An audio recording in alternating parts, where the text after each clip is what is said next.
Janë zbardhur detaje të reja nga atentati regjistruar pas ditën e së dielës në zonën e Ballrdrenit në Lezhë, ku ekzekutuan çifti Kreshnik dhe Gentiana Mujeci, teksa po udhtonin me automjetin e tyre Audi Q7. Burime bëjnë me dije se nga këshyrja e kamerave të sigurisë rezulton se viktimat janë ndjekur nga autorët që prej momentit të daljes së tyre nga banesa në zonën e Torovicës përgjatë udhëtimit drejt Lezhës dhe gjatë ndalesës ku kanë konsumuar kafe në një lokal në dalje të qytetit. Në pamjet e sigurisë shihet automjeti tip Audi A4 dhe Golf 5 pa targa, të cilët ishin ndaluar në anë të rrugës pranë lokalit ku po qëndronte çifti i bashkëshortëve. Kalimi i një makine policie dyshohet se i ka trembur autorët, ku automjeti Golf 5 në të cilin ndodheshin dy qitësit është larguar drejt zonës së Ballrdrenit dhe ka qëndruar aty, ndërsa Audi A4 ka vijuar monitorimin e çiftit pas daljes së tyre nga lokali dhe deri në momentin e ekzekutimit. Pamjet filmike kanë ndihmuar grupin hetimor të zbardhë ngjarjen dhe të identifikojë autorët e dyshuar Adriano, Florin dhe Renato Mhillaj, të moshave 22 vjeç, 36 vjeç dhe 23 vjeç.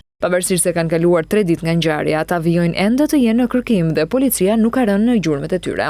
Ndërkohë Adriano Mhillaj rezultonte në kërkim edhe më herët që prej 16 janarit të këtij viti, pasi pas një konflikti në zonën e njohur si kryqëzimi i vinotekës në Shkodër, ka kanosur me armë shtetasin Eduard Kësalla. Këtë të martë, policia ka gjetur në zonën e Torovicës një automjet tip Golf 5 pa targa, i cili dyshohet se është një prej mjeteve të përdorura nga autorët. Në vendin ku ngjet automjeti janë sekuestruar edhe prova të tjera materiale, të cilat pritet të dërgohen në laborator për analiza të mëtejshme.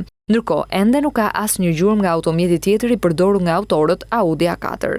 Nga hetimet rezulton se vrasja e Kreshnik Mujecit është kryer për motive hakmarrjeje për vrasjen e Genc Mhillaj në vitin 2016, pasi një prej autorëve, Renato Mhillaj, është djali i viktimës. Kreshnik Mujeci u arrestua në atë kohë për vrasjen e Mhillaj në akuzën e vrasjes së kryer në bashkëpunim, por më pas u shpalli pafajshëm nga të dy shkallët e gjyqësorit.